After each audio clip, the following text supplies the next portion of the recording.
Suatu hari Abu Nawas pergi ke kota Basrah. Karena ia tak punya kenalan di tempat itu, maka ia menyewa sebuah penginapan untuk beberapa hari.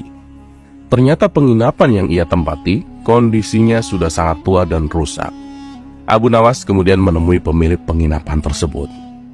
"Tuan, penginapan yang Tuan sewakan kepadaku sangat berbahaya. Langit-langit dan temboknya sering berdenyit, meskipun hanya terkena hembusan angin kecil," kata Abu Nawas. "Tenang Tuan, tidak ada yang perlu dikhawatirkan, karena penginapanku ini menyesuaikan usia bumi," balas si pemilik. "Maksud Tuan bagaimana?" tanya Abu Nawas tidak mengerti. "Jadi begini Tuan, usia bumi yang kita tinggali ini kan sudah tua dan sangat rapuh. Tapi meski demikian, bumi ini masih terlihat kokoh dan kuat. Tak akan hancur sampai menunggu datangnya hari kiamat," ujar si pemilik beralasan. "Ya, kalau Tuan menyamakan usia bumi ini dengan penginapan Tuan, saya khawatir Dajjal tidak akan jadi datang, karena keburu kiamat duluan," timbal Abu Nawas. Abu Nawas pun pergi berlalu dan mencari penginapan yang lebih layak. Cerita berikutnya, dikisahkan ada sahabat Abu Nawas yang hidup dalam kemiskinan. Sehari kadang makan, sehari kadang puasa. Itu dikarenakan di rumahnya tidak ada persediaan makanan. Meskipun demikian, ia tak mengharap belas kasihan orang lain.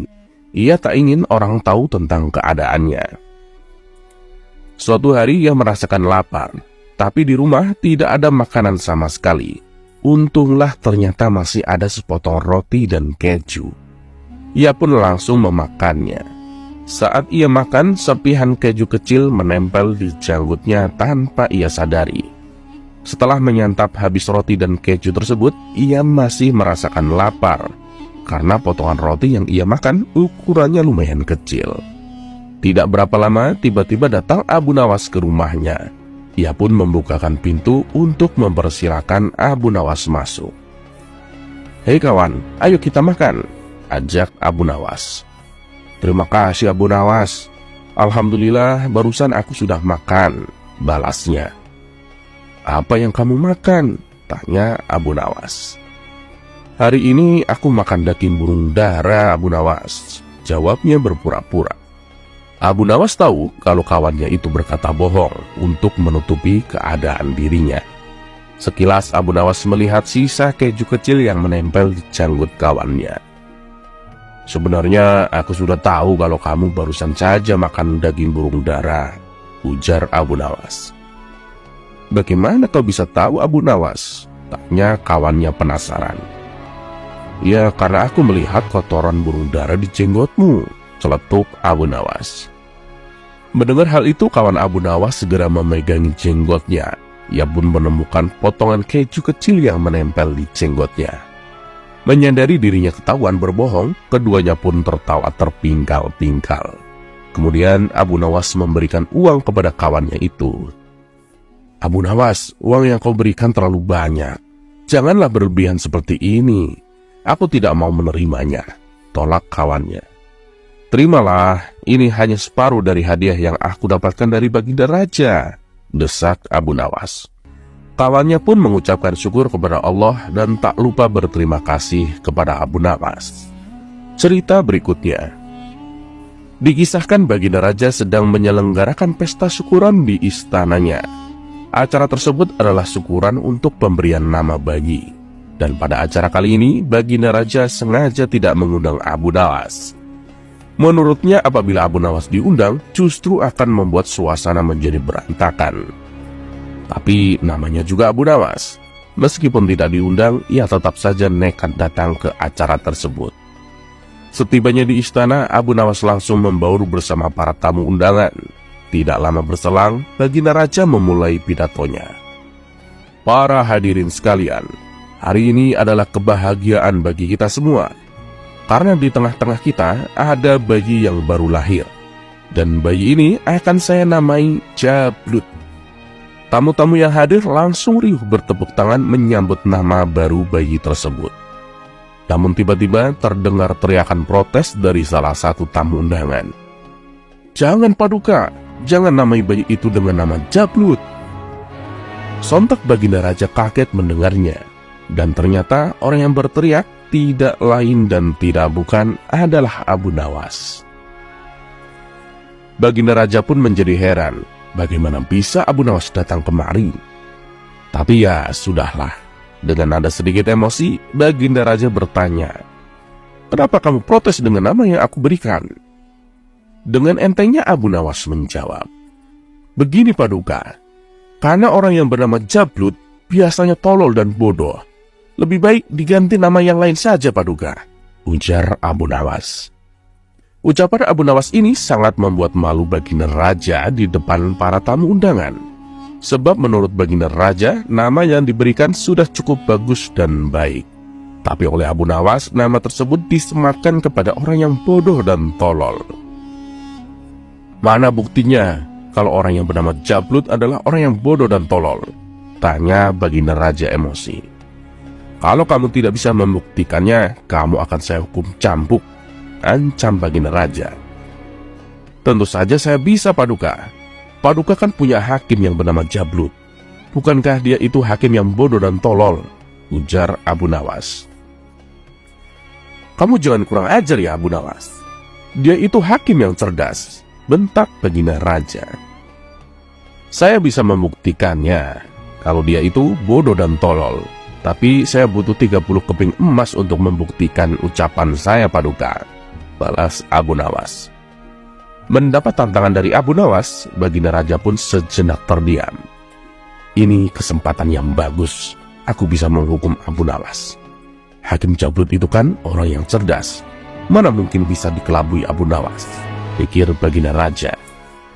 "Baiklah, saya turuti permintaanmu, tapi kalau kamu tidak bisa membuktikannya, kamu akan saya hukum cambuk," balas Baginda Raja. Maka Baginda Raja pun memberikan Abu Nawas 30 keping emas.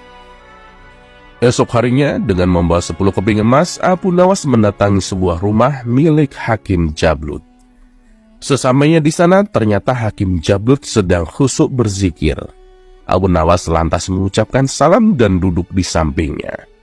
"Assalamualaikum," ucap Abu Nawas. "Waalaikumsalam Abu Nawas," sahut Hakim Jablut. Ia pun kembali melanjutkan zikirnya. Karena saking khusyuknya berzikir, sesekali Hakim Jablut memejamkan matanya. Melihat hal itu, timbul ide konyol pada diri Abu Nawas. Saat Hakim Jablut sedang memejamkan mata, Abu Nawas dengan sangat hati-hati menyelipkan 10 keping emas di bawah sajadah yang diduduki Hakim Jablut. Sementara Hakim Jablut tak menyadari dengan perbuatan Abu Nawas ini. Setelah selesai berzikir, Hakim Jablut lalu menyapa Abu Nawas. "Bagaimana kabarmu Abu Nawas? Apa yang membuatmu datang kemari?" tanya Hakim Jablut. "Alhamdulillah, saya sehat Tuan. Kedatangan saya kemari karena saya kangen dengan Tuan. Sudah lama rasanya kita tidak mengobrol seperti ini," jawab Abu Nawas. "Rupanya sekarang Tuan suka memelihara burung ya?" tanya Abu Nawas. "Iya Abu Nawas, ya sekedar untuk menghilangkan kejenuhan," balas Hakim Jablut. Keduanya pun lalu mengobrol panjang lebar. Saat tengah asik mengobrol, tiba-tiba tanpa sebab Abu Nawas berpura-pura tertawa terbahak-bahak. Tentu saja tingkah Abu Nawas ini membuat heran Hakim Jablut. "Abu Nawas, kenapa kamu tertawa?" tanya Hakim Jablut sedikit tersinggung. "Maaf Tuan, saya sama sekali tidak menertawakan Tuan," jawab Abu Nawas sambil terus tertawa. "Lalu apa yang membuatmu tertawa?" tanya Hakim Jablut penasaran. "Saya tertawa karena mendengar ocehan burung Tuan," balas Abu Nawas sambil menunjuk burung Hakim Jablut yang berada di dalam sangkar. "Memangnya kamu bisa mengerti yang diucapkan burung itu? Apa yang diucapkannya?" tanya Hakim Jablut. "Burung itu mengatakan, katanya di bawah sajadah Tuan ada uang 10 keping emas. Ini kan terdengar lucu dan konyol," jawab Abu Nawas. Antara percaya dan tidak percaya, Hakim Jablut kemudian kembali berkata, "Apa yang diucapkannya?" tanya Hakim Jablut. Burung itu mengatakan, katanya di bawah sajadah Tuan ada uang 10 keping emas. Ini kan terdengar lucu dan konyol, jawab Abu Nawas. Antara percaya dan tidak percaya, Hakim Jablut kemudian kembali berkata, "Masa iya sih, kamu bisa mengerti bahasa burung? Saya tidak yakin kamu bisa, Abu Nawas," ujar Hakim Jablut. "Entahlah Tuan, saya sendiri juga heran. Beberapa hari ini tiba-tiba saja saya bisa mengerti bahasa binatang, terutama bahasa burung," tutur Abu Nawas dengan ekspresi pura-pura serius. Untuk membuktikan ucapan Abu Nawas, Hakim Jablut lalu membuka sajahdahnya. Tiba-tiba nampaklah 10 keping uang emas. Bukan main senangnya hati Hakim Jablut. Ia pun merasa kagum dengan kehebatan Abu Nawas. Saat Abu Nawas akan permisi pulang, Hakim Jablut berkata, "Seringlah main ke sini Abu Nawas. Bila perlu setiap hari," pinta Hakim Jablut. "Insya Allah Tuan, kalau aku tidak ada kesibukan, pasti aku akan main kemari," timbal Abu Nawas. Pada keesokan harinya, Abu Nawas kembali mendatangi rumah Hakim Jablut. Ia sengaja datang ketika Tuan Hakim sedang sibuk berzikir. Melihat kedatangan Abu Nawas, Hakim Jablut segera menghentikan zikirnya guna menyambut Abu Nawas. "Maaf Tuan, sepertinya aku telah mengganggu waktu zikir Tuan. Lebih baik aku pulang saja ya," kata Abu Nawas berpura-pura. "Jangan Abu Nawas, jangan. Duduklah di sini," cegah Tuan Hakim. "Baiklah, tapi aku minta supaya Tuan lanjutkan zikirnya, supaya aku tidak merasa bersalah. Jangan khawatir Tuan, saya akan setia menunggu di samping Tuan hingga zikirnya selesai," balas Abu Nawas. Hakim Jablut pun kembali meneruskan zikirnya. Sesekali ia memejamkan mata untuk menambah kekhusyuan. Seperti biasa, Abu Nawas kembali menyelipkan uang 10 dinar di bawah sajadahnya. Ia lakukan saat Hakim Jablut memejamkan mata. Setelah selesai dengan zikirnya, Hakim Jablut sabar mendengar kabar baik yang akan disampaikan Abu Nawas. "Bagaimana Abu Nawas? Burung saya berkata apa?" tanya Hakim Jablut. Mendengar pertanyaan dari Hakim Jablut, tiba-tiba Abu Nawas kembali tertawa. "Begini Tuan, katanya Tuan adalah orang yang baik dan rajin ibadah, terutama berzikir. Meskipun Tuan kedatangan tamu, Tuan tetap meneruskan zikirnya. Oleh sebab itulah Tuan memperoleh 10 keping emas di bawah sajadah Tuan," kata Abu Nawas menjelaskan. Mendengar itu, sang hakim pun segera membuka sajahdahnya. Untuk kedua kalinya, Hakim Jablut mendapati 10 keping emas di bawah sajadahnya. "Kamu benar-benar hebat Abu Nawas. Aku tidak menyangka kamu bisa mengerti apa yang diucapkan oleh burung," puji Hakim Jablut. Begitu juga dengan hari yang ketiga, Abu Nawas melakukan hal yang serupa, hingga habislah 30 keping emas dari pemberian baginda raja. Atas perbuatannya ini, akhirnya Abu Nawas berhasil meyakinkan Hakim Jablut, dan membuat Hakim Jablut percaya dengan kehebatan Abu Nawas yang bisa mengerti bahasa burung. Dan pada hari yang keempat, Abu Nawas kembali mendatangi Hakim Jablut tanpa membawa kepingan emas. Seperti biasa, sebelum memulai aksinya, Abu Nawas mengajak Hakim Jablut ngobrol sebentar. Tapi kali ini Abu Nawas yang biasanya tertawa, tiba-tiba menangis sesenggukan. Melihat sikap Abu Nawas yang tidak seperti biasanya, membuat Hakim Jablut merasa cemas. "Kenapa menangis Abu Nawas? Apa yang dikatakan burung itu kepadamu?" tanya Hakim Jablut. "Saya tidak tega mengatakannya Tuan. Kata burung Tuan akan meninggal hari ini," jawab Abu Nawas dengan ekspresi berpura-pura sedih. Mendengar hal itu, Hakim Jablut langsung gemetaran. Tubuhnya mendadak lemas dan wajahnya pucat seketika. "Menurutmu apa yang harus aku lakukan Abu Nawas? Apakah ada jalan keluarnya?" tanya Hakim Jablut gelisah. "Hanya ada satu cara Tuan, supaya ucapan burung Tuan tidak menjadi kenyataan, yaitu Tuan harus berpura-pura mati," kata Abu Nawas menyarankan. Karena saking percayanya dengan Abu Nawas, Hakim Jablut langsung menuruti saran tersebut, yang terbilang sangat konyol dan aneh. Maka dalam beberapa jam saja tersiar kabar akan kematian Hakim Jablut. Tentu saja berita tersebut membuat kaget para warga, terutama baginda raja.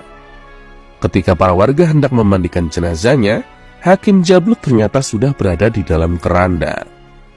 Aku sudah memandikan dan mengkafaninya. Kita bawa saja langsung ke pemakaman, ajak Abu Nawas kepada para warga yang melayat. Saat dalam perjalanan menuju pemakaman, Abu Nawas dan rombongan pelayat berpapasan dengan Baginda Raja dan pasukannya. "Hei Abu Nawas, siapa jenazah yang digotong itu?" tanya Baginda Raja. "Ini jenazah Hakim Jablut, Paduka Yang Mulia," jawab Abu Nawas. "Padahal aku hendak melayat ke rumahnya, tapi ternyata sudah akan dimakamkan ya," sesal Baginda Raja. "Iya Paduka Yang Mulia, karena tidak baik kan mengulur waktu menguburkan jenazah," ujar Abu Nawas. "Buka kerandanya sebentar Abu Nawas. Aku ingin melihat wajah hakimku untuk yang terakhir kalinya," pinta Baginda Raja. Abu Nawas dan para rombongan pelayat lalu membuka keranda mayat Hakim Jablut dan mempersilahkan Baginda Raja untuk mendekat. "Wahai hakimku yang baik hati, kenapa kau pergi begitu cepat? Semoga engkau mendapatkan tempat yang terbaik di sisi Allah," kata Baginda Raja mendoakan. Ketika Baginda Raja mengusap wajah Hakim Jablut, tampaklah wajah Hakim Jablut cengengesan. Ia juga mengedipkan sebelah matanya kepada Baginda Raja dengan malu-malu. Melihat hal itu, Baginda Raja pun kaget setengah mati. Lalu Baginda Raja berteriak kepada Abu Nawas, "Hei Abu Nawas, dia masih hidup. Kenapa kau bilang sudah mati?" Dengan entengnya Abu Nawas menjawab, "Saya hanya ingin menunjukkan kepada Paduka bahwa orang yang bernama Jablut itu adalah bodoh dan tolol. Buktinya ia mau saja saya kerjain. Itulah kenapa tempo hari saya melarang Baginda menamai bayi dengan nama Jablut," kata Abu Nawas menjelaskan. Baginda Raja pun spontan tertawa terpingkal-pingkal. Sedangkan para pelayat yang dibohongi Abu Nawas merasa geram dengan ulahnya. Mereka pun langsung pergi meninggalkan keranda. Ada pula yang menendang keranda tersebut hingga membuat Hakim Jablut terlempar keluar dari keranda. Melihat pemandangan tersebut, tawa Baginda pun semakin keras dibuatnya. Sampai di sini dulu perjumpaan kita, semoga bermanfaat. Wassalamualaikum warahmatullahi wabarakatuh.